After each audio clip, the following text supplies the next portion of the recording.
Hello, everyone. Thanks for joining us for the Perspectives on Accessibility series, Instructional Designers in Higher Education. It's now a little after 1. We still have some people signing on as we are going here. So just a couple announcements for our housekeeping. First and foremost, we will be tweeting live, so our handle is @AccessibleMason, and our hashtag will be using @MasonWeb, that's ACC Mason Web, to follow us live on Twitter for some of our announcements. Today's presenters, my name is Kara Zirkle. I'm the IT Accessibility Coordinator here at Assistive Technology Initiative, George Mason. I'll be your moderator, and the presenters are going to be Maureen Madden, Instructional Designer, Extended Learning Institute at Northern Virginia Community College. Carla Kametz, she is the Instructional Designer, Online Learning and Instructional Technology Services at University of South Florida, and followed by Kathleen Bastedo, Instructional Designer for Center for Distributed Learning at the University of Central Florida. Some housekeeping notes just to make sure. We did have a very large number of registrations, so we want to make sure that everyone has the new telephone option phone number, so this will better accommodate all of the individuals going to be signing in. So our toll number is 267-507-0240, and our access code is 518050.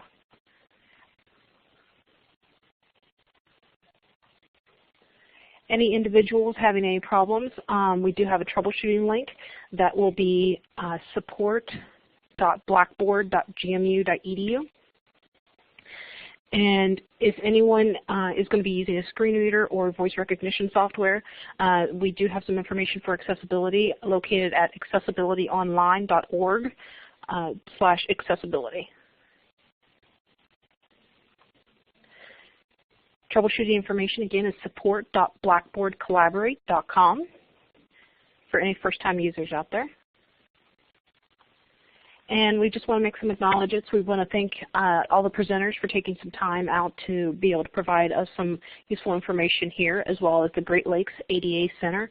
They provided us some information on best practices for our conference call and webinar, and Mason's Compliance, Diversity, and Ethics Office. So again, follow us on Twitter at @AccessibleMason and join the conversation at @MasonWeb for live or archived tweets during and after the webinar. We'll also be recording this, and we will be adding an archive version to our website at ati.gmu.edu under the webinar training section sometime after the call. So today's agenda, we will be looking at accessibility techniques found in instructional design, collaborative efforts, and common barriers with accessibility in e-learning. Then we'll have some questions from the audience, and we'll do some Q&A. So by all means, as questions pop in your head, go ahead and type those out in the chat session, and we will have some folks going through and pulling those together. And we'll be asking those at the end of the session. So with all that said, Maureen Madden, she again she's the instructional designer at the Extended Learning Institute here at Northern Virginia Community College. We'd like to welcome Maureen. Okay, hi everybody, can you hear me? Welcome from Northern Virginia, where it's very wet and very chilly right now. So I wanted to just give you some background information about NOVA. Let's see, I'm trying to get it to advance, sorry. There we go. Northern Virginia Community College first opened for classes back in 1965. It was a one-room warehouse at Bailey's Crossroads, Virginia. And we were the second college to join the Virginia Community College system in 1966, and now there are 23 colleges in the VCCS. NOVA includes 6 campuses and 2 centers, and we're either the second or the third largest community college in the United States, depending upon whose ranking you look at. And through NOVA, students are guaranteed admission to more than 40 area colleges and universities when the agreement requirements have been met. We're a non-residential school. We have about 75,000 students. all ages. We do dual enrollment for high school students. We have full-time, part-time, students that just take one class at a time because it's something they're interested in. And we also cater to students who are taught at home and might need to take some of our upper-level math or language or science classes. We have a huge counseling staff. Multiple counselors are available on each campus and at ELI. And of that counseling staff, there is at least one disability services counselor for each campus and also for ELI. Now, the Extended Learning Institute, ELI, offers the distance education courses, and we've been doing that for 35 years, starting with the book and snail mail and videotapes, and have progressed over the years to the online learning using Blackboard. For this fall, we're offering approximately 475 courses, about 1,100 sections, and through ELI, we award 43 total degrees and certificates that are completely completed online. We have about 600 faculty, full-time and adjuncts, and we participate in what's called the Shared Services Distance Learning Program with the other BCCS schools. That means that if there is a student in a school in the Southwest, perhaps, that wants to take a Russian course, they can take that course through ELI, pay their same tuition that they pay down there, get full credit, and it's used for foreign languages, science, and history courses that may not be taught on their own campus. It seems to be quite popular with the students. Now, ELI has about 50 staff members. We have an associate vice president for e-learning. We have about, right now, I think it's 8 or 9 instructional designers. We have ELI ID Help, which is a staff of about 4 or 5 full-time and part-time people, ELI ID Help, and the course design assistants. And then the IT support staff, because we have our own IT staff, and the student services, which includes our coaches and our counselors. The designers work on new course development, design, course review, updates, training, and instruction, and work very closely with the faculty. Some courses are developed by teams, some by individual instructors. The ID Help and course design assistants do a lot of troubleshooting to fix problems for students or faculty with access or broken links. And then when there happens to be a problem that they can't handle, they forward that up to the instructional design team. The IT support staff helps faculty and staff with access. Of course, Blackboard. Sometimes it might be accessing publisher materials, other online materials that they may have some having difficulties getting access to because of either the browser they're using or the operating system or something else. And then the student support services, including the success coaches and the counselors, work very closely with the faculty and for enrollment, grading, access issues, proctoring exams. In fact, we have a testing center liaison who takes care of all of our proctoring issues and also our use of ProctorU for our online testing. At the college, there's an Office of Disability Services. There are 4 full-time people, the director of Disability Services, the Interpreter Services Coordinator, who coordinates all the interpreters, the live captioning, the Panopto captioning, FM services, any of the services needed for the deaf and hard of hearing population. And then there's a staff interpreter who is the lead interpreter and maintains the interpreter schedule to make sure that all classes are covered. We also have 4 part-time employees. We have a computer operations technician, and she is deaf, so she does a lot of our reviewing of courses to make sure that they're accessible for our students. We have a trainer instructor who is blind who does the same thing. He also is spending a lot of time looking at our websites and online forums to make sure that everything is accessible. We have a trainer instructor who is our captioning whiz. She's a full-time student, but then also puts in hours at the Disability Services Office, doing a lot of the captioning both for ELI and for the face-to-face classes. And then we also have a work study student this semester who is helping us with captioning and scripts. So this all started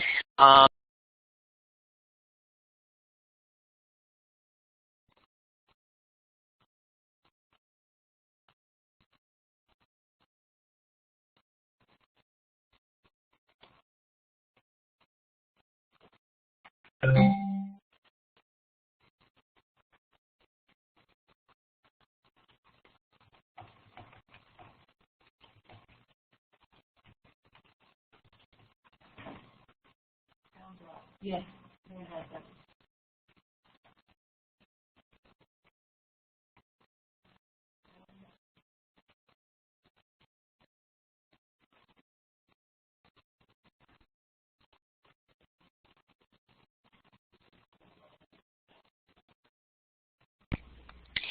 Okay, sorry about that. Where did I let off? Should I start proactive over?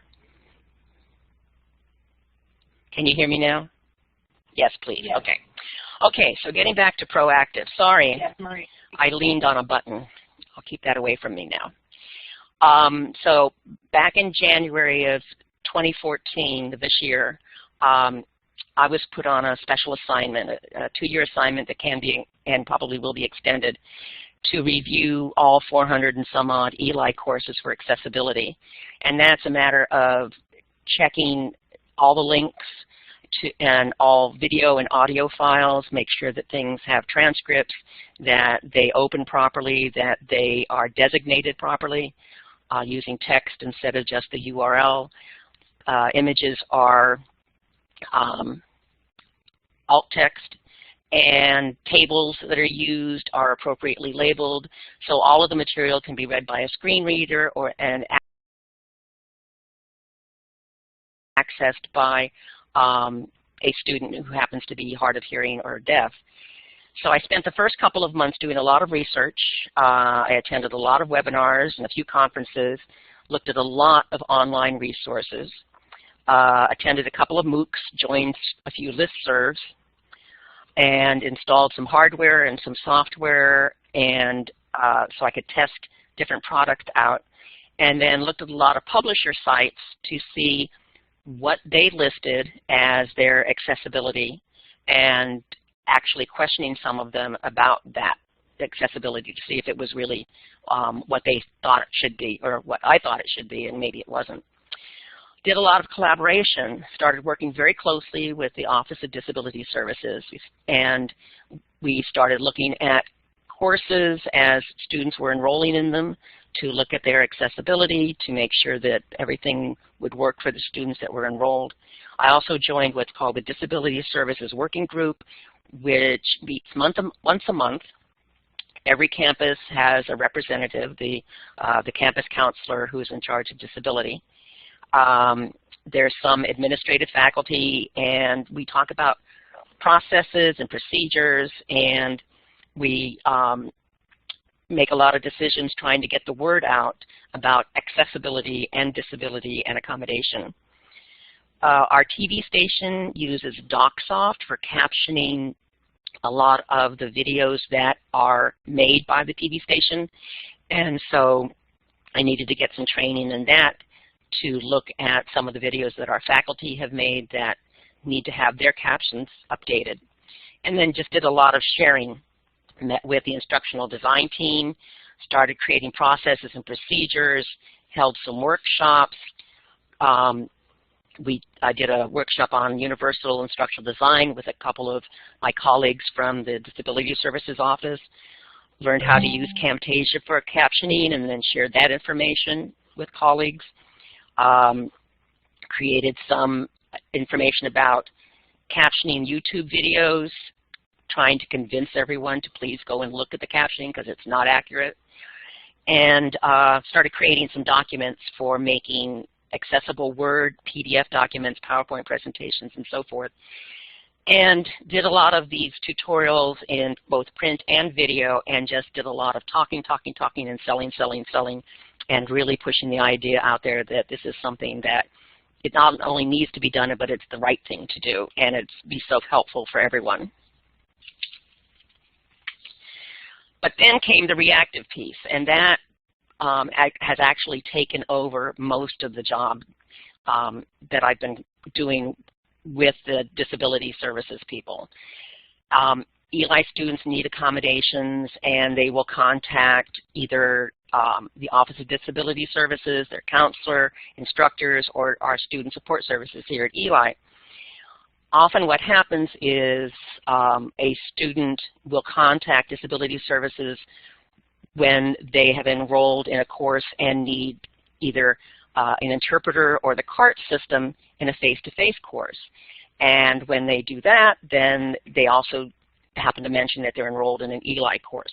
So at that time, I'm contacted. I give access to the people at the Disability Services Office to check a course. I check it also. We make sure that everything is accessible. If not, we start documenting what needs to be looked at and figure out who's going to do what.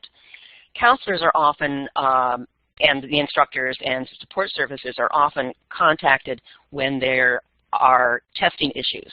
A student needs extra time, they need a quiet room, they don't want to go to the testing center for one reason or another, or they can't get to the testing center.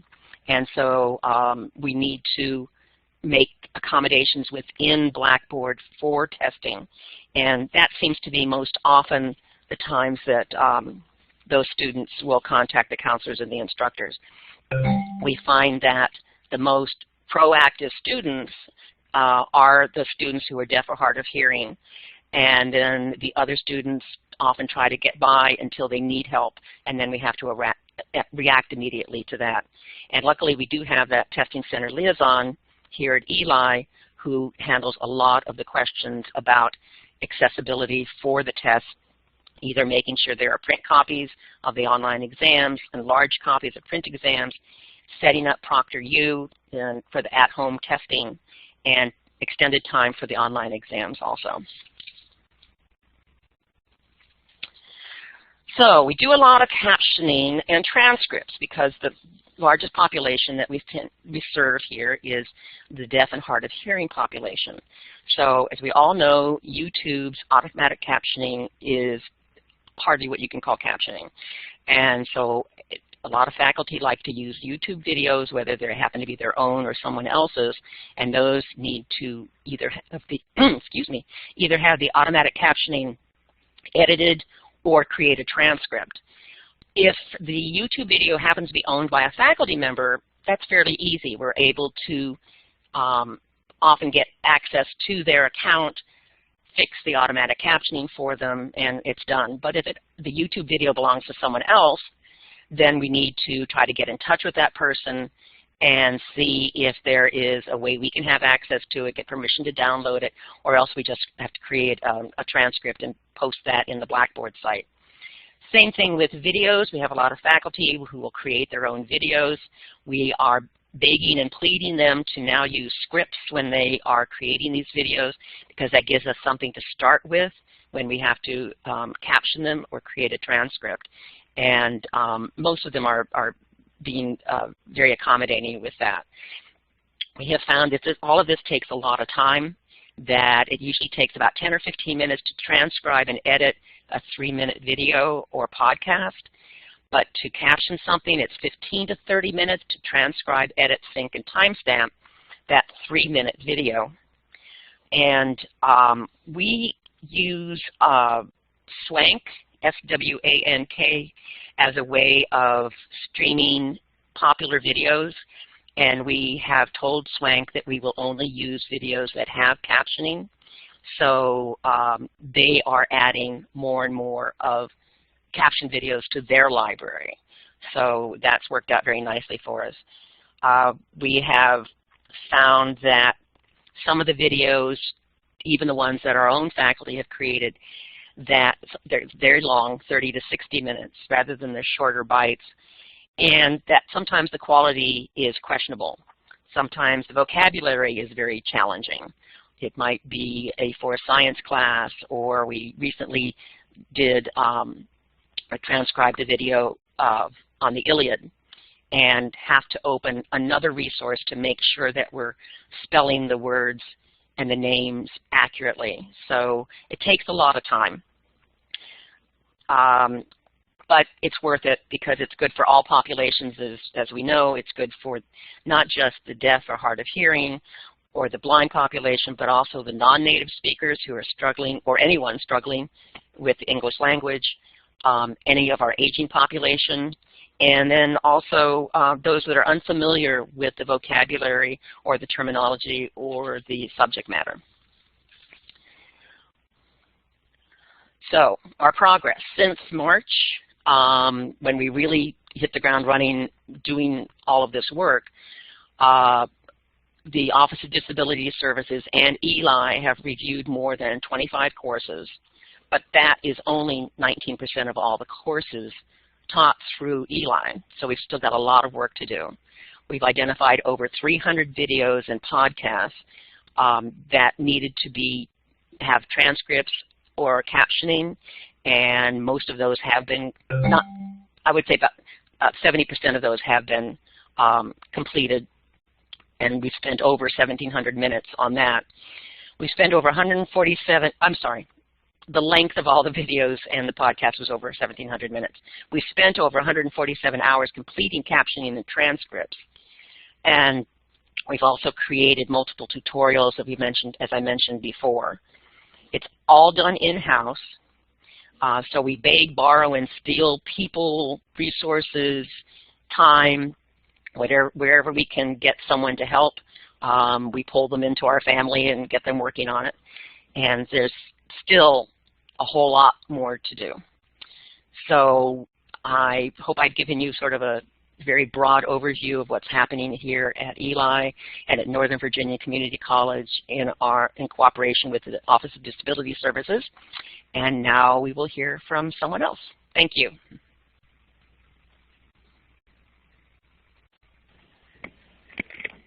This is Corey. I'm going to go ahead and jump in for a second. Kara's having some technical issues. So thank you, Maureen. We appreciate it. We are going to move on now to Carla Kmetz. Carla's with the University of South Florida. And Carla, the floor is yours. Thank you, Corey.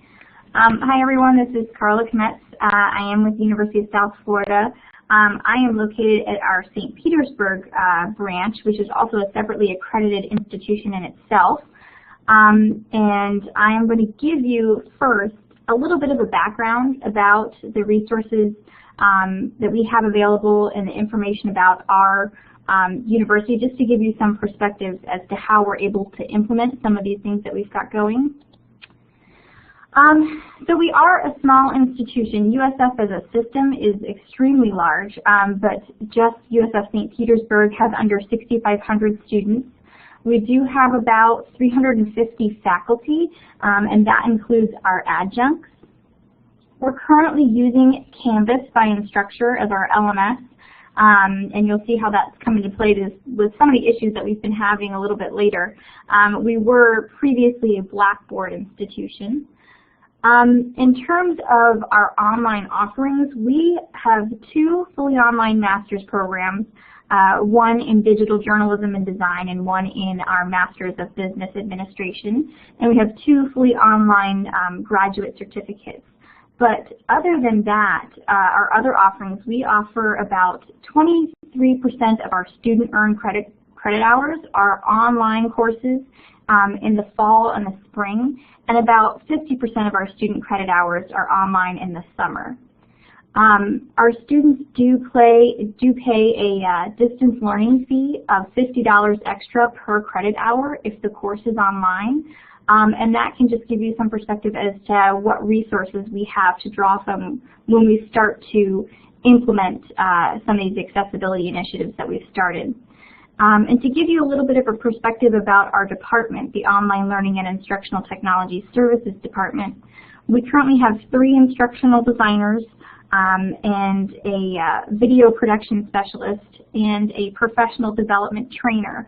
And that supports the entire campus in terms of our online learning. The Masters of Business Administration program does have their own instructional designer because obviously they're a very heavy user of online. And the Digital Journalism Masters program does have their own studio production team, and we work collaboratively with them when we can.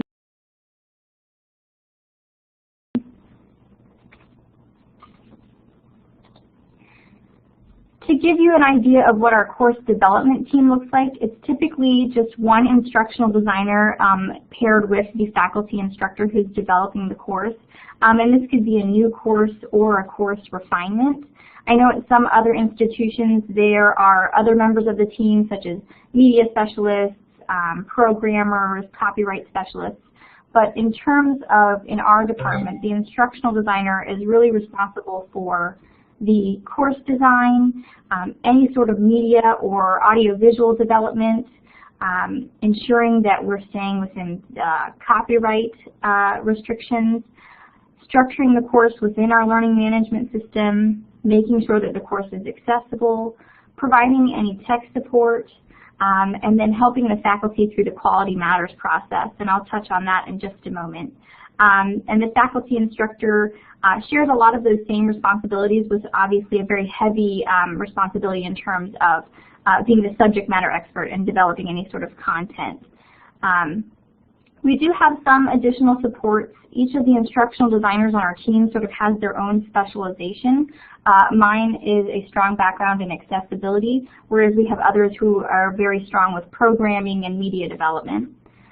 We do have our studio staff that runs all of our recording equipment. We have a help desk over at USF Tampa, which is where our instance of our learning management system is housed.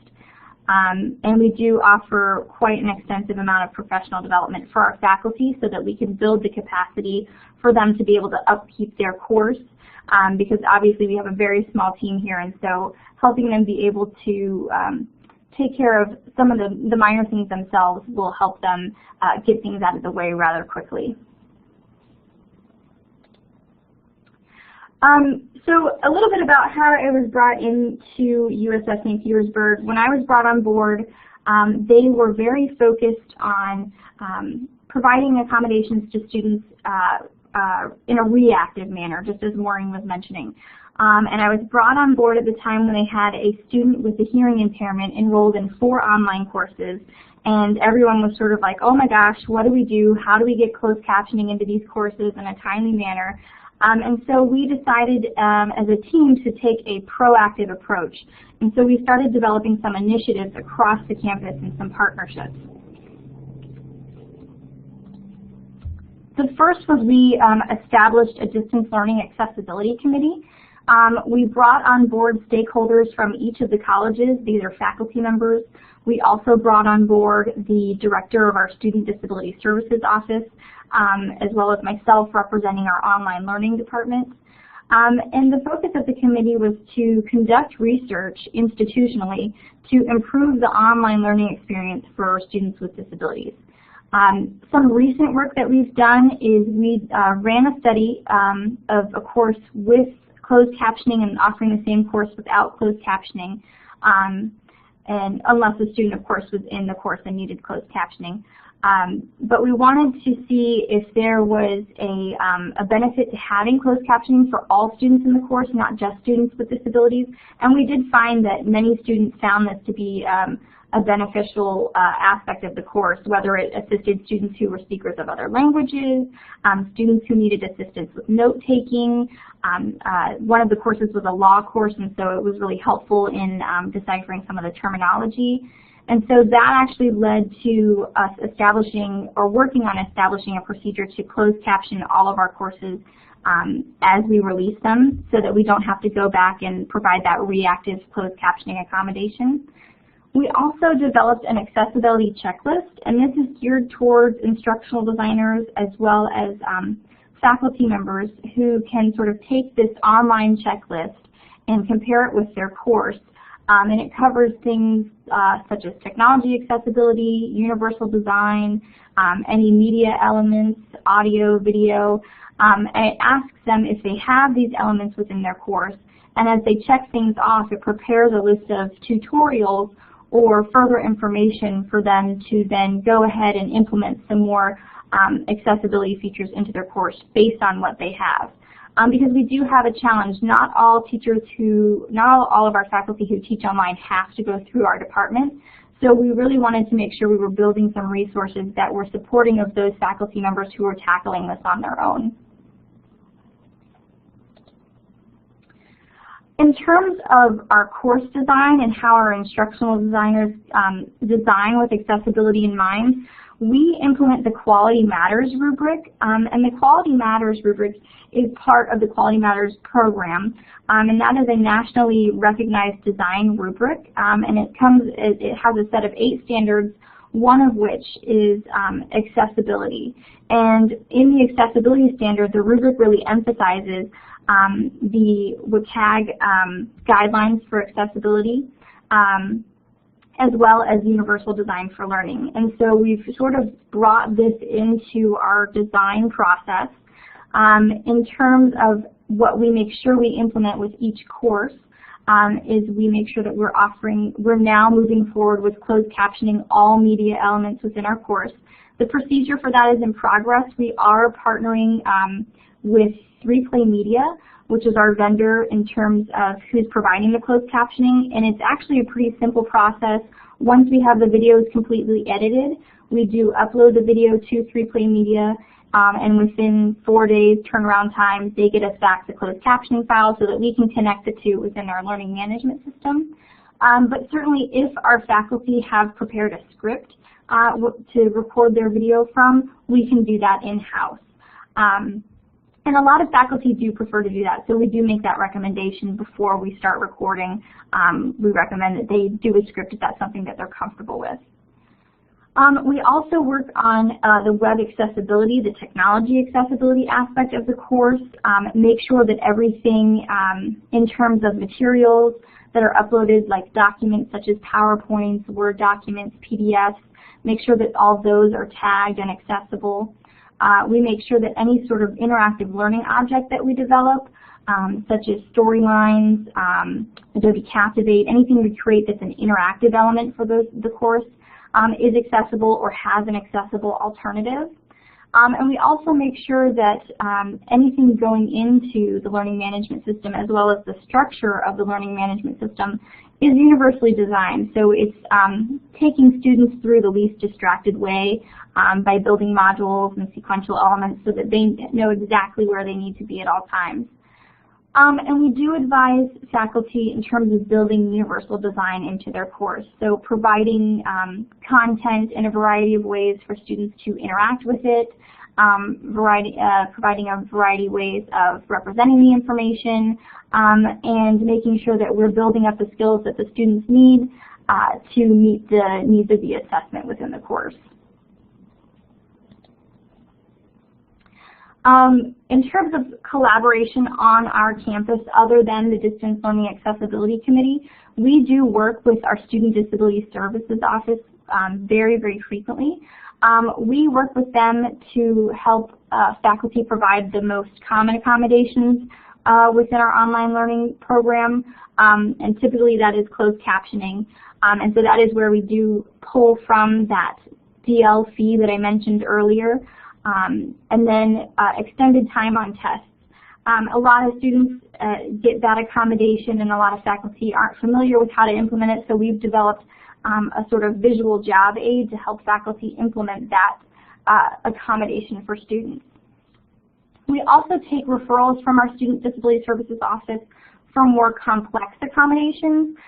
For example, if they have a course that's been developed in the past and the materials aren't in an accessible format, or they've implemented some sort of interactive element from a publisher website or some other website that they found online, and they need help finding a way to make it accessible or find an accessible alternative, we take that complex accommodation request as well, because we do provide our Student Disability Services Office with that technical aspect. We do have a very small Student Disability Services Office. I believe we just have the director of the office as well as one student assistant and a work study assistant.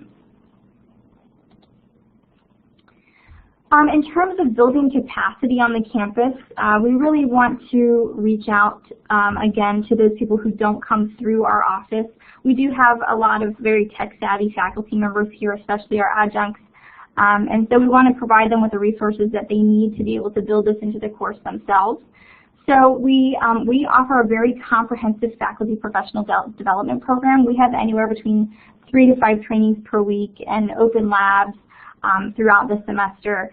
And so we make sure that we offer a variety of sessions focused on accessibility and universal design.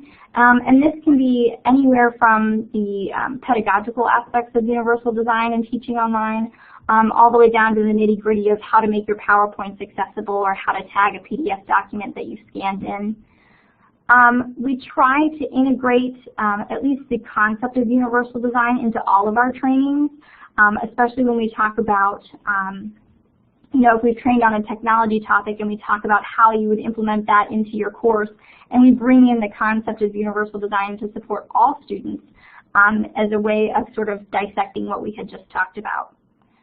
And we're in progress on developing a online training repository so that our faculty who can't come onto campus as often will have access to those trainings 24/7 as well. Additionally, we have our distance learning blog. It's a way for us to share resources that are both at USF St. Pete and beyond. So we use that to share a lot of tips and tricks about how to implement accessibility, but we also bring in resources that we find useful within our daily work that we think faculty may find useful. And we currently have 75 subscribers to that it goes directly to their email. And so out of 350 faculty members, I think that's a pretty good number so far since we've just implemented that probably about a year and a half ago. And all of these changes that I'm discussing have been made over the past 3 years, so I think we've come a long way. And then we also have that distance learning accessibility checklist that I referenced earlier as a resource for faculty to either implement that accessibility within their course or at least give them some talking points to come by and meet with us and tell us what they think might be something that's inaccessible within their course.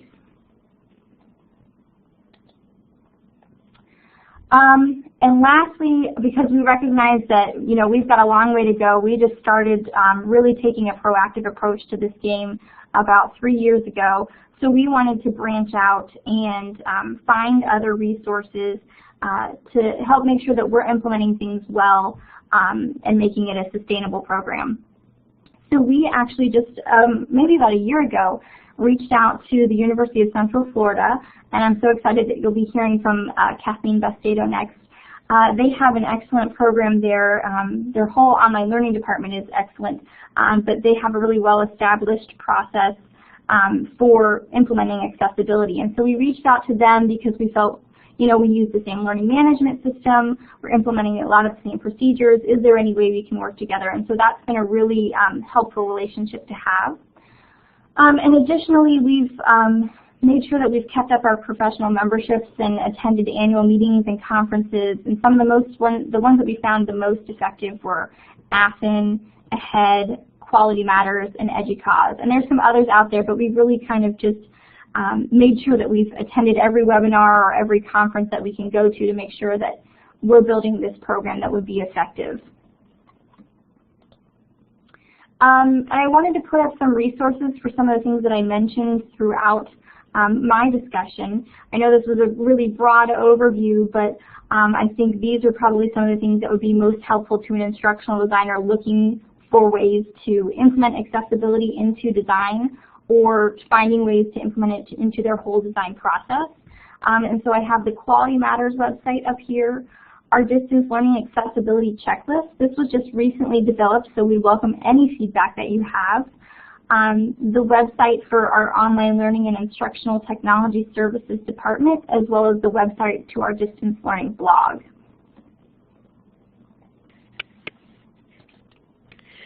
Thank you, Carla. And that's all I had to. Oh, yeah. Go ahead. Oh, I was just going to say that's all I had to share, so thank you very much, and I look forward to hearing from Kathleen. All right, thank you, Carla. This is Kara Zarko again. Sorry, I had some technical issues and got kicked out the first time, so I was not able to go back. We did have a couple very specific questions. Maureen, if you could, someone wanted to know how many instructional designers is in your all's group, and Carla, that might actually be something good for you to answer as well, and Kathleen, something might be good for you to think of to answer when you start next. So, Maureen? I think currently we have 8. We have been as high as 10, but I know that we have 1 or 2 openings right now. And we used to be discipline specific, like the 2 main disciplines that I worked with were math and English, and then a few fun things like photography and geology. But we've recently reorganized, and so now we have 2 teams, and one works on course development, and the other one works on course quality and revisions. And so it's a different environment right now that we're all getting used to. but we all work very closely together. We are housed very closely together, and we work very closely together and share a lot of information with each other. Okay. And Carla, about how many instructional designers do you have? We have 3 positions in our department. Currently 1 is open. We're hoping to fill that soon. And then we are not discipline specific. We act as liaisons to each of our colleges. So one of us is the liaison to College of Education, 1 is to College of Business, and 1 to the College of Arts and Sciences. That's really just a contact person if they ever want someone to come to a faculty meeting and sort of talk about the status of certain things. But we do take courses just depending on caseload throughout the university. The Masters of Business Administration does have their own instructional designer, and that's purely because the entire program is online, and so they're a very heavy user, so they have their own. Okay. And then Maureen, just another one for you. There was an app that you had mentioned.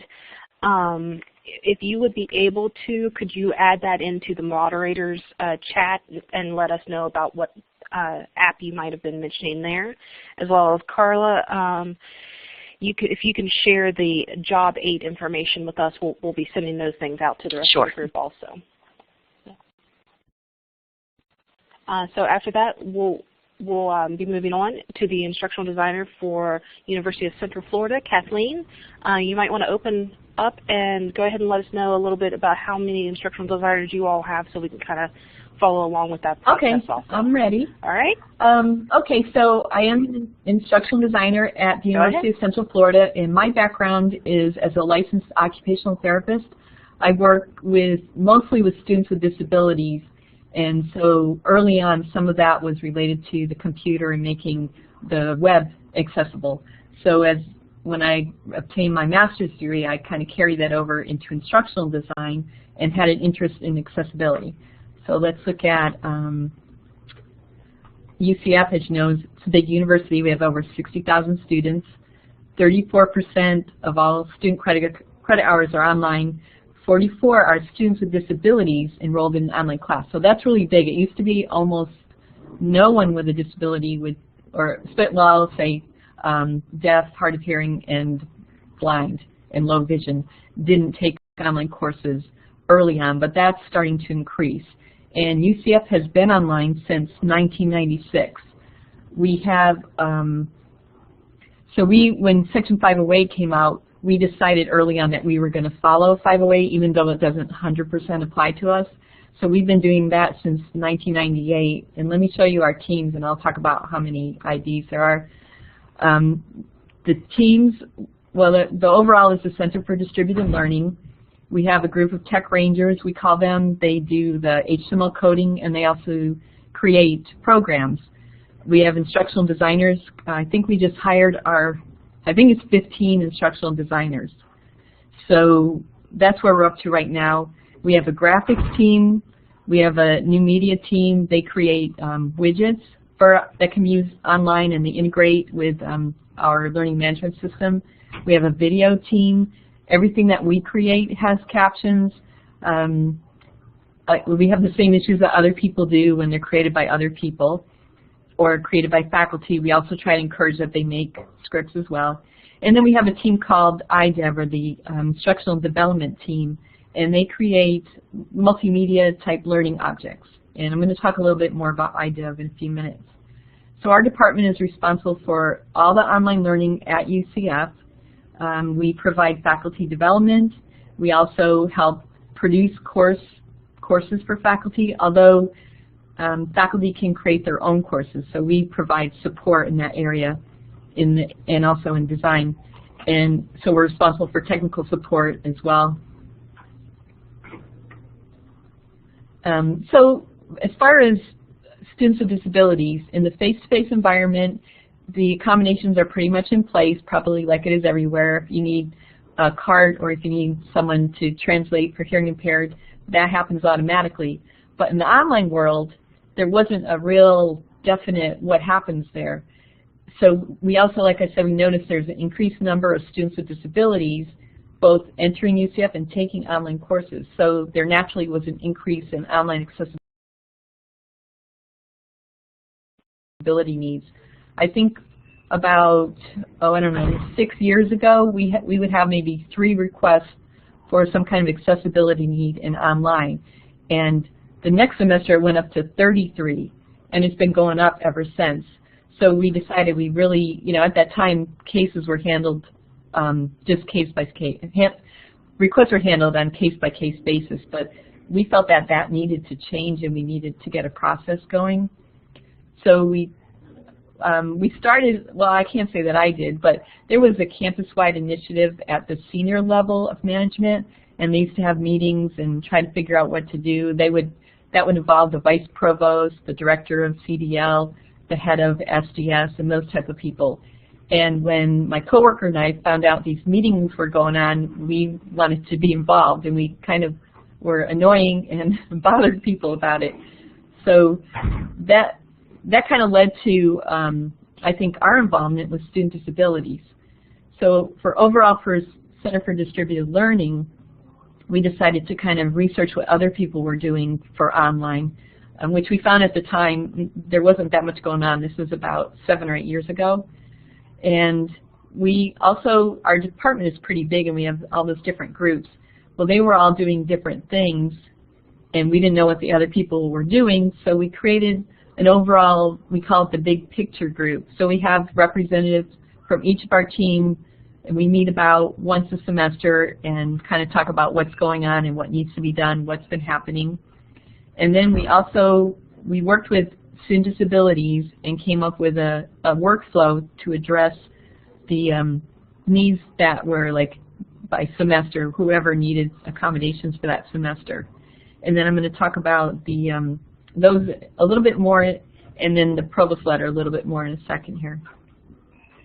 So the provost letter comes out, it came out first in August 2011.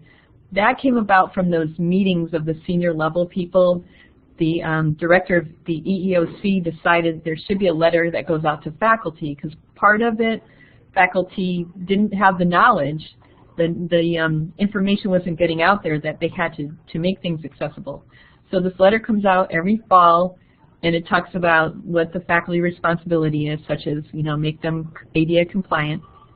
Student disabilities and Center for Distributed Learning work together to come up with a process for handling these needs. So it was decided that student disability would create the transcripts for the audio portions of videos, and Center for Distributed Learning our video team had created a captioning tool. So we said we would do all the captioning for those accommodations that were needed, and then also continue to provide support for the online course materials. So one day when we kind of, for that big picture group we kind of nominated somebody to become we call him the accessibility czar, but he kind of takes the overall picture at the university. And one day he drew this Parthenon on the board, and we kind of made it into a graphic and use it everywhere. So overall umbrella is accessibility, and this is actually pretty similar to what what Maureen and Carla talked about. So we have our first pillar. Well, I'll go into each one separately. So the first pillar is universal design, and I've also heard people talk about that. We teach it's called IDL 6543. It's a professional development course that faculty have to take in order to teach online at UCF, and I guess that's connected to SAC somehow. But once they go through that, they can create their own course. We don't have a group that creates courses for them, so we have to provide all the support and education. So we added, we had a 508 module, but that wasn't really specific enough, so we kind of broadened it to accessibility and UDL module that they have to learn about when they go through IDL. We created these module and course rubrics for which we included accessibility, so that would be, a kind of a staple of what they look at in their courses. And then we also, at the end of the course, where they have to only create like up to one module until they go teach online and have to finish it, we offer an accessibility check of what course materials they made so far, so that they'll know for the rest of the course what they need to create accessibility-wise. Some additional things that we do, and it's funny, I heard someone else say that, but we kind of include UDL into our teachings, and we try to make it, try not to say this is an accessibility seminar or workshop. We try to just say this, it's about screencasting, and then we also add accessibility to things because I think we get more people that way. We have a Teaching Online website which has a lot of information on accessibility, and then we have these little tech times where they'll talk about different focuses, and we have someone who's a proficient JAWS user, so he'll demo that, and we try to get people from around the campus to come to that. The second pillar is the proactive requests. I think I heard that used as well. So those are the courses, again, that were developed years ago, maybe before they heard about universal design or accessibility. So we offer a full course evaluation check of that. And then this other one that I have here is called the UDOIT tool. It's being developed right now by our Tech Ranger department. We had the person from IDEV that works with Student Disability Services on what's currently going on. She put in a grant to Canvas and got awarded this money to develop this tool. So it's going to be an LTI that you can add to your course. Right now we're just creating it for UCF, but we're hoping it'll be available for anybody out there using Canvas in the long run. So you add the LTI and then you run the scanner on your course, and then it'll pick up things like if an alt text is empty, it'll tell you there's an error here, and then this is where you go to get the information, this is how you fix it, and we're planning on making it so that you can go right there to that item and fix it, and then you scroll down to the next thing and it tells you the next error. So we're really excited about that, and but we don't have it working yet. I think we're going to test it in the spring. So yes, Carla says that's awesome, and that's what we're going to talk about. As she said, we've been working together, and we're going to be. They also use Canvas, so we're going to be talking about that with her. And then the third column is the immediate need, and that's the accommodations. For immediate accommodations, unfortunately, that's still a big need, but I think less than it had been. So we work with student disabilities, and we locate courses that have students in them, and the IDEV department goes through and looks at what kind of accommodations are required, and we work with them to get those out there and fixed. So we also created a workflow, and again, I talked about how SDS will do the transcripts and we'll do the captions.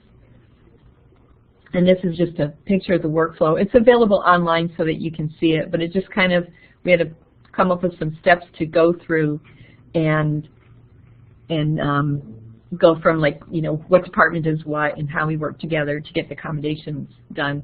So that's pretty much in place. I think we're still working on the universal design and the proactive. But I think for accommodations, we're pretty set with that. And like I said, about 5 years ago, we didn't have a process. So this is a big advancement for us. So what we found from using this model is there's, you know, it's more efficient. Like I said, we send out the letters 3 weeks before the start of the semester. I think they used to go out the week the semester started. There's more communication between us and SDS. Faculty are more aware of it because we also created a course checklist. So when faculty get the letter saying they have a student with a disability, they get a checklist of, do you have YouTube in your course? Do you have PDFs? Do you have PowerPoints with audio?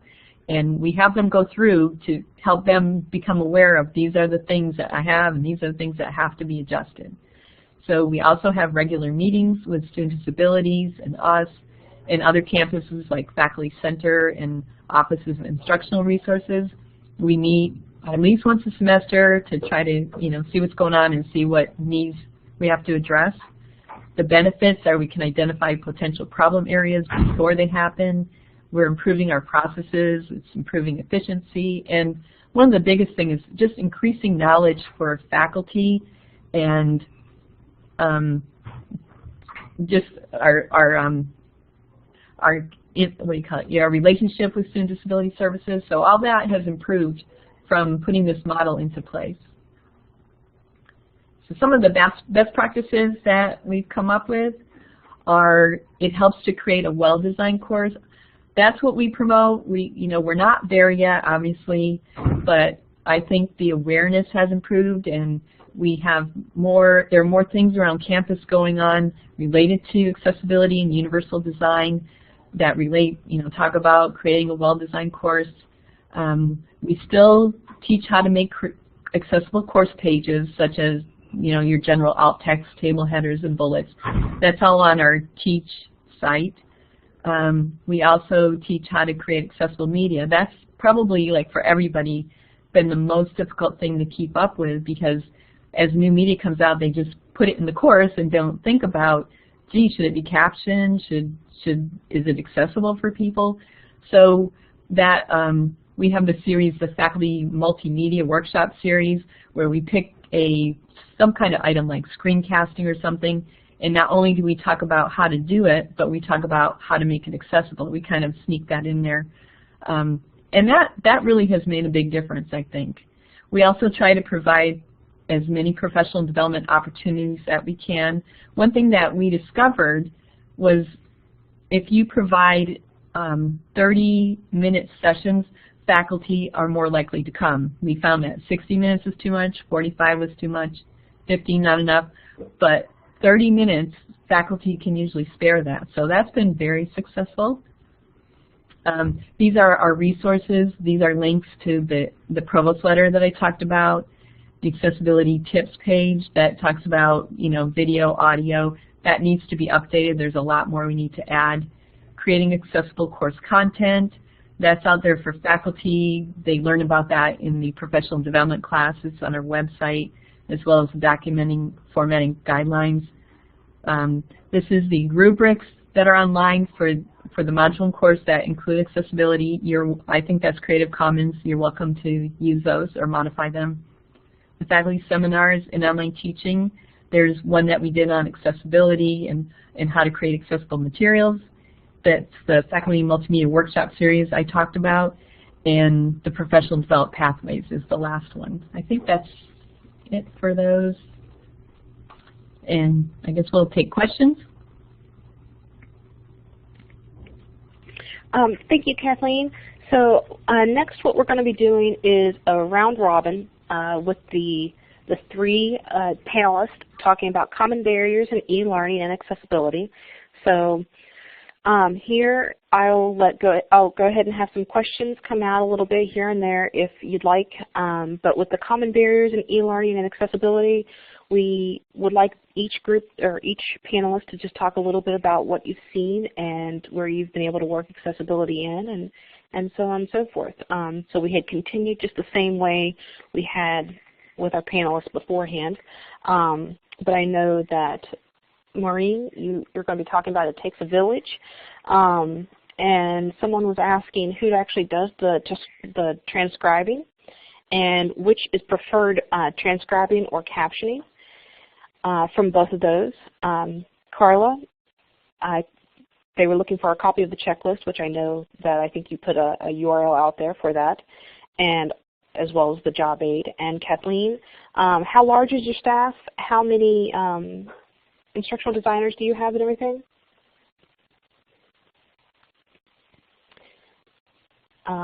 Also, what courses are you using that has maybe inaccessible publisher content? If any of you can hit on some of that, and please share any captioning tools that you might have. So those are some questions that were asked while you all are going to be round robbing it or popcorning it around between Carla, Kathleen, and Maureen. So I'll let you three take over from here and kind of talk about some of the collaboration and barriers that you found within e-learning.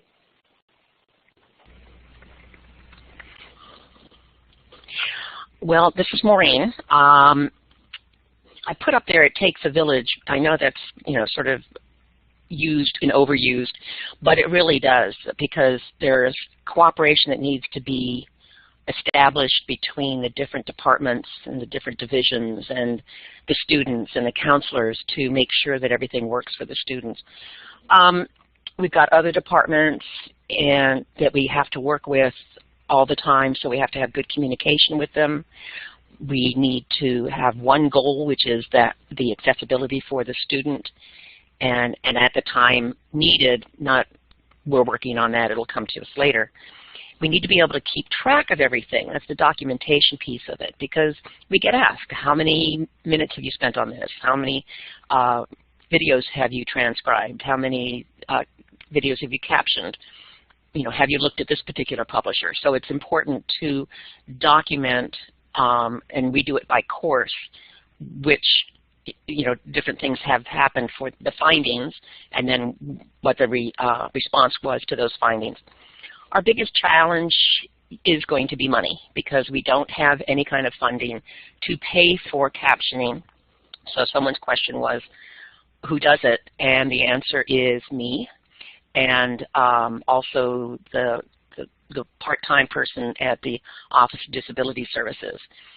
Now, other people will create transcripts for us, but we are the two that do the captioning with using Camtasia. We do have other people that will do transcripts for things like podcasts. We recently had 24, 25 for one particular course.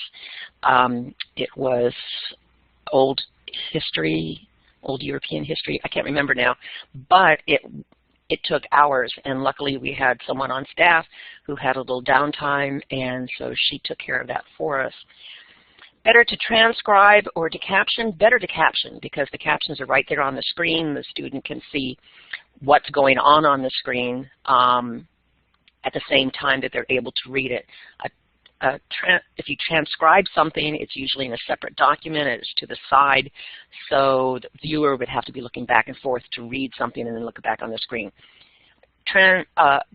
Transcription is fine if it's just a talking head, but if there are other things happening on the screen that are important, then captioning is really the best way to go, and a transcript is a poor second for something like that. And publishers or particular courses or disciplines we have the most trouble with in math. Math and science are tough. We have got some great publishers that are still working on it, but have made incredible strides, but there's always more work to be done. And so everything has to be checked, because as publishers make changes to their sites to make them more accessible, we find that there are some things that are still being ignored. And so far we haven't found anything that is completely accessible, and we found plenty that is completely inaccessible. Okay, so someone else?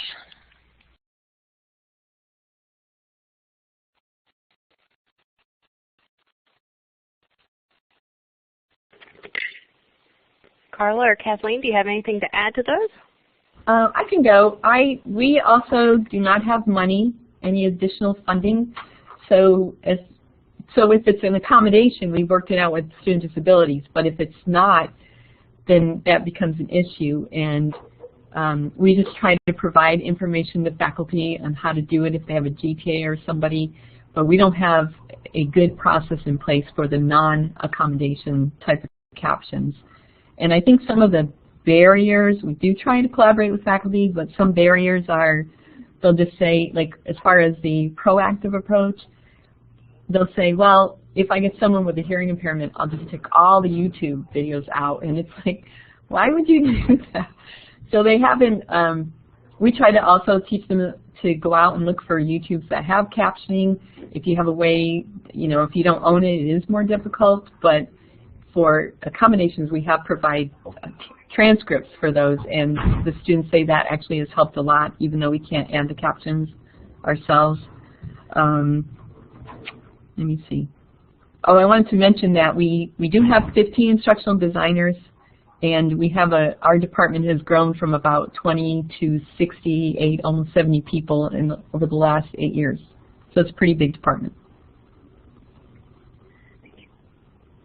And Kathleen, what captioning tool do you all use? The one we created, our video department created one. So it's just a proprietary. Okay. Nothing fancy. Okay. And so we do have a general question for all of you. How do the librarians or the library and the learning management system admin fit into some of the collaborative groups at each of your campuses? Good question. ELI has their own librarian, and so we turn to her regularly to help us find materials that will supplement something that the instructor wants to use, but it is not accessible. And so they're very good about that. Plus, the librarian for ELI is also in charge of the SWANK contract, which is that streaming popular movie service that we use.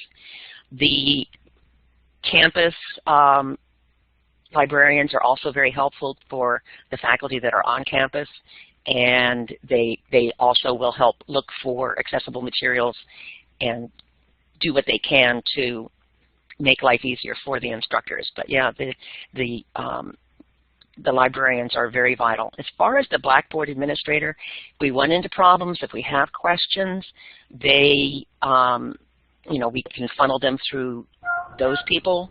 Plus, they will report any problems that we have, and then we just sort of wait and see how Blackboard will respond to it. This is Carla. I have a lot to share about that. Actually, our department is actually housed within the library, and our librarians play a very big role in our online courses.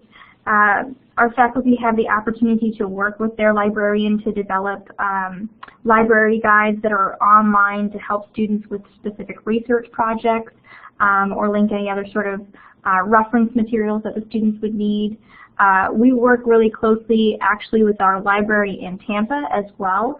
They house a lot of our main accounts, and we do implement SWANK Digital Campus as well, which is what Maureen has been mentioning. And so we work with them whenever we need to implement a streaming feature film within one of our courses.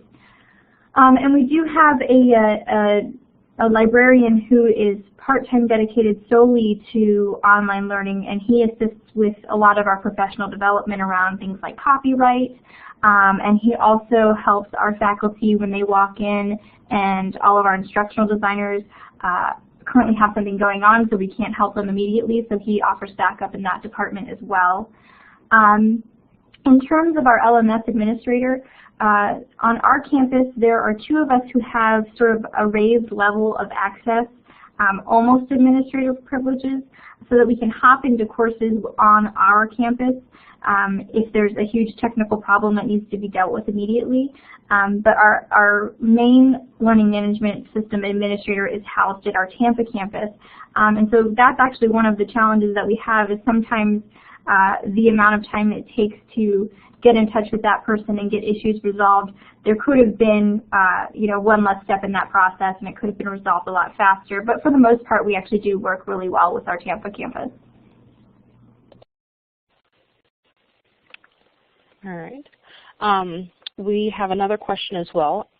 Someone is a master's student, a master's degree student in online teaching and learning, and they want to build a professional development course in universal learning and accessibility for their capstone project. They are a lone practitioner, and is there any venue in which they could collaborate with other universities or practitioners? Do you have any advice? That's actually funny that you mentioned that, because this is Kathleen from UCF. One of our faculty also, or one of our instructional designers also teaches a class, and for service learning, her students are creating a universal design course for us, and we're like, my cohorts and I are the SMEs for that, and we pretty much are leaving it up to them and just evaluating their information. But we would love to work with this master's student. I think our students are going to the CAS site to get most of their universal design for learning information, but we would be willing to share that with them. And this is Carla. In terms, sorry. Good. Just in terms of another good resource, you may want to look at the Universal Design for Instruction project at the University of Connecticut. UConn has a lot of really great resources that are geared towards higher education, and so that could be a great resource to pull from. I think also CAST has like an additional website or a new add-on that it's Universal Design in Higher Learning. I think you can search their site for that, and it has a lot of good information because a lot of the CAST information is for K through 12.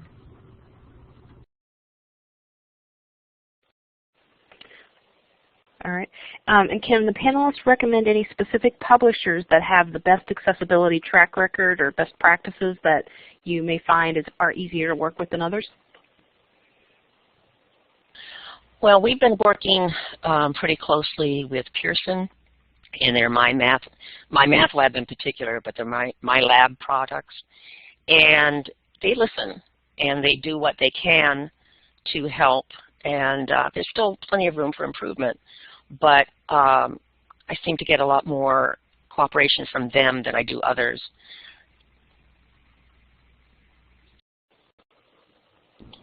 This is Carla. We work with a variety of different publishers in terms of working on integrations with Canvas because Canvas is so new. I will say one of the most responsive publishers that we've worked with that really wants to make sure that usability is a big feature of their product is McGraw-Hill.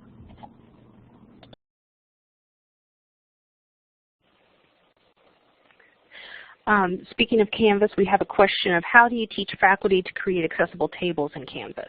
Is it something detailed that we may be able to respond to later, or is that something we can try to answer now? That is really detailed because if you're doing a table within the text editor in Canvas, it does require coding. It's something that we haven't tackled trying to teach our faculty about yet. When they do want to implement a table within one of their pages, we have them work with us so that we can go into the HTML code because it is like speaking a whole other language at that point. I agree with Carla. We have the same issue, and we have talked with Canvas about that and trying to get something that will be more faculty friendly. But right now we do the same thing. We go into HTML as well. Okay. And has anyone experienced any issues around copyright when working with accessibility? Copyright's a nightmare. Yeah, when we find materials that faculty are using, like off of YouTube, we need to get in touch with the owner. We try to get them to maybe update their own captioning. Ask permission to access it, download it so we can caption it and then save it.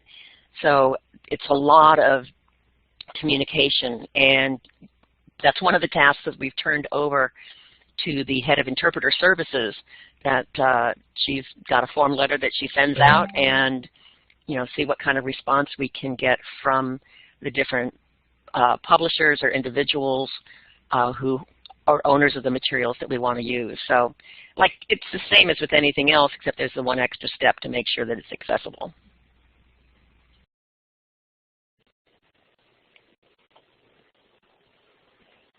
All right.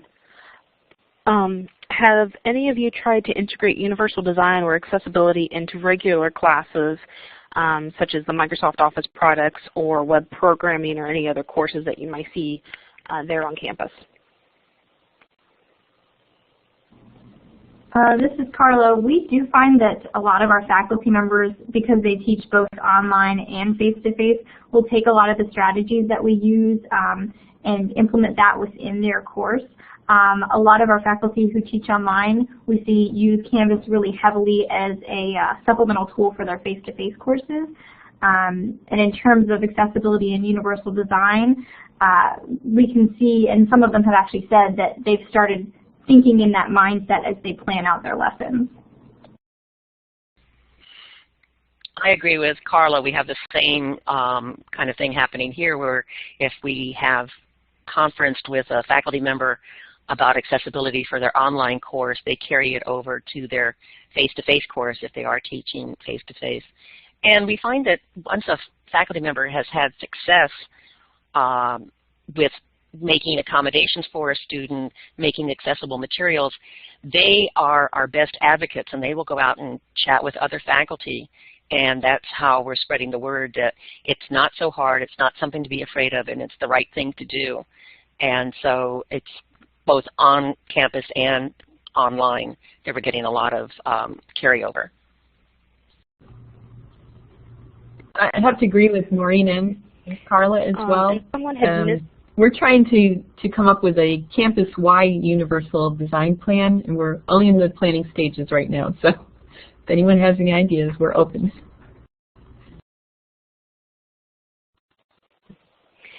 And someone missed what SWANK is, so can you clarify or let us know what SWANK was when you were referring to that? I think Maureen, you may have been the person talking about I love SWANK.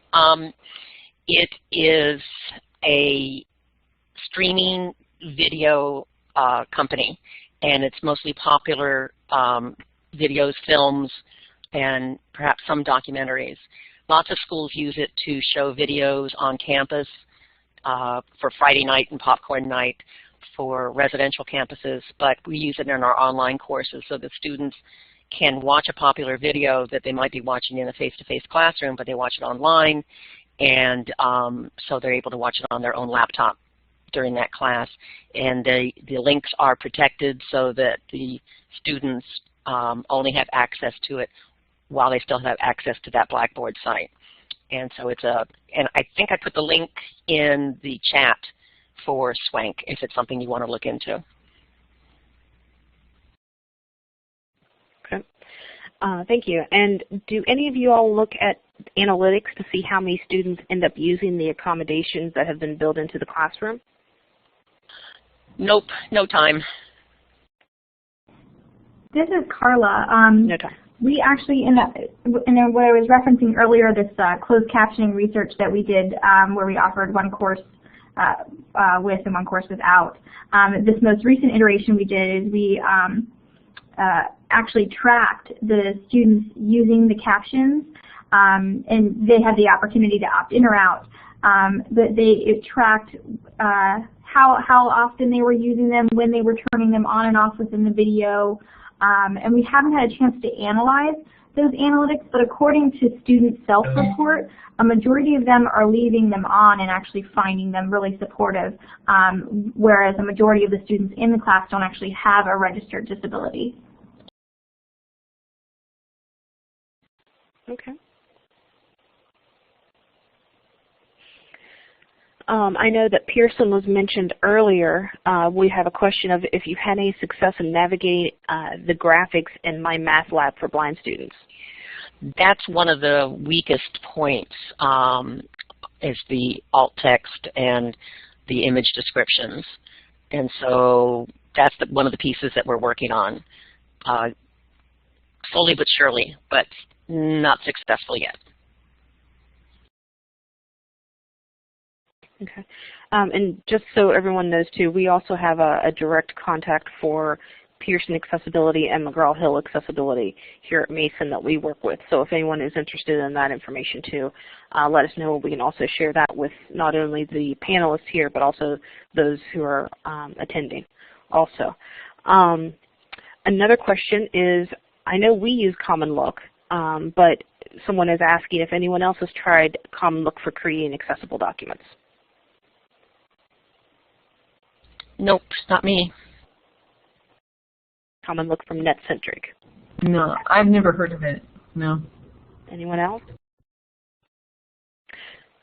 Common Look NetCentric is a company that adds a plug-in to both Microsoft Word and PowerPoint, and it allows users to have an enhanced feature of the accessibility wizard of Microsoft Office version.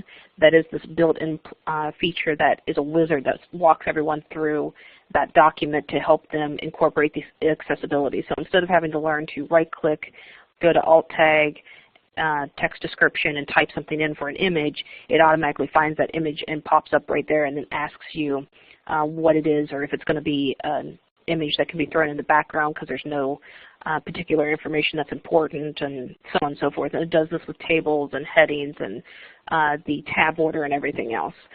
So it is something that we use here at Mason. We're still working on trying to figure out how we can implement that smoothly into the process.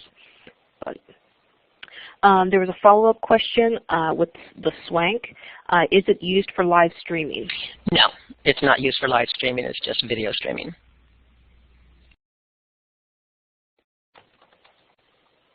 Okay.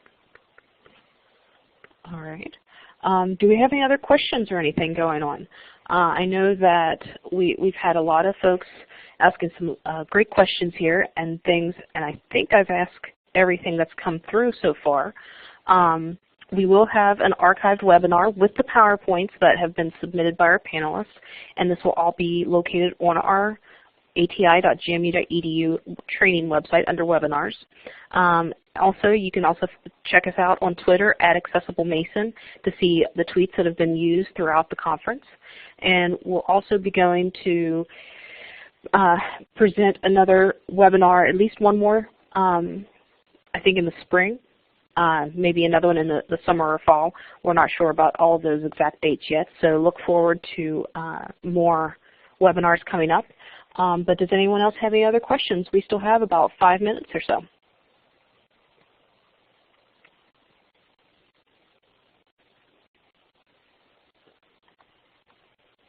Hey, this is Kathleen. I just wanted to mention that one of the things that we're doing, we're looking at mobile devices, we look at the use of adaptive learning, and when we do that, we're also trying to look at accessibility as well and best practices related to that. So if people start looking at those different things, make sure that you look at accessibility as well.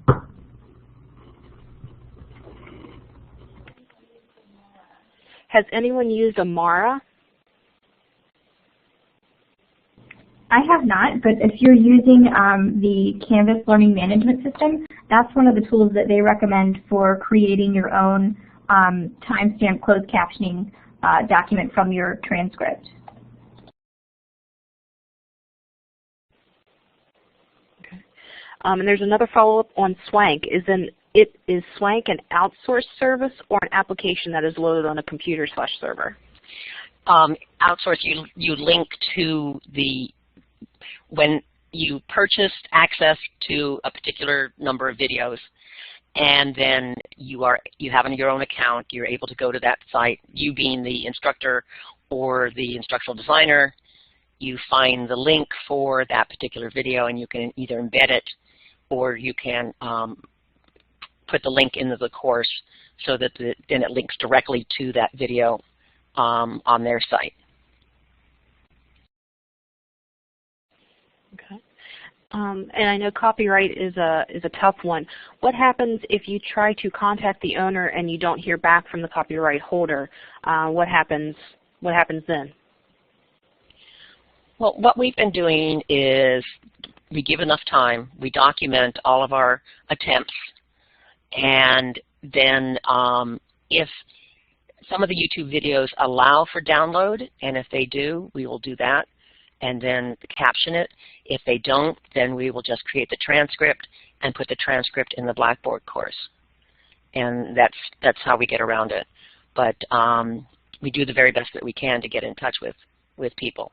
And some of the YouTube videos that are being used were created 6-7 years ago, and we're not even sure that the person who created them and created that channel even have access to it themselves anymore.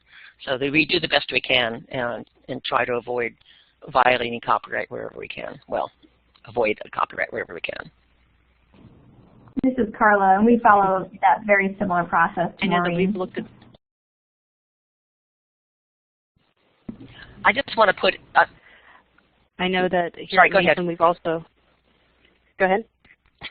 Sorry. No, by all means. Go ahead and finish that, because I just wanted to put a pitch in for something that we're doing here. Okay. I was just going to say, here at Mason, we actually have worked directly with our copyright specialist, and within that, we basically look at which law trumps what. If it's for an accommodation, you have the fair use and everything else from there. So it really is going to also depend upon if it's online, in the classroom, or anything else from there. I mean, copyright is still going to always be part of it that we look at, but we also look at all the other laws to see which one might trump where. Absolutely, good point with that. I just wanted to tell you one thing that we're doing here that I think is really valuable is we found that a lot of our faculty and staff don't understand the disability, don't understand the law, don't understand accommodations, don't understand accessibility. And so a few of us from the Disabilities Working Group and are getting together to create a training module, an interactive training module that will be available for all previous and incoming faculty online, on campus, so that it gives them an overview of the law, explaining what some of the do's and don'ts, why accommodations need to be followed, what a memorandum of accommodation is when they receive one. And we're really excited about it. It probably won't be ready until next spring, but it's something that we've determined is a real need, and so we're putting that together. And so we'll keep you posted on how that's going. All right, great. I think we have time for one more short question and answer. And any questions that we don't get to, we will go ahead and archive the questions as well as the answers on our website as well with part of this, so that way we can ensure everybody gets the answers that they were asking. But our last one is, what do you do when courses are using inaccessible publisher content? This is Carla, and what we would try to do is go into that activity and create some sort of accessible alternative. If that was something that was immediately happening, and then looking into the next semester, we would work with that faculty member to see if we could develop an activity similar to that that would be accessible to all users, or contact the publisher to see what we could do about that. And we do exactly what Carla was mentioning. So, yeah, you just do the best you can in the short term, and then see what you can do with the publisher in the long term. Okay. All right, well, I think we are just about out of time here. So again, if there are any other questions, please take time to go ahead and put that into the chat session, or email them to us at ati@gmu.edu, and we will try to get those answered as quickly as possible. And we'll be archiving this as well as adding the PowerPoints that are provided by our panelists on our website. Thank you all very much. We'll be following up with a survey to see how things went.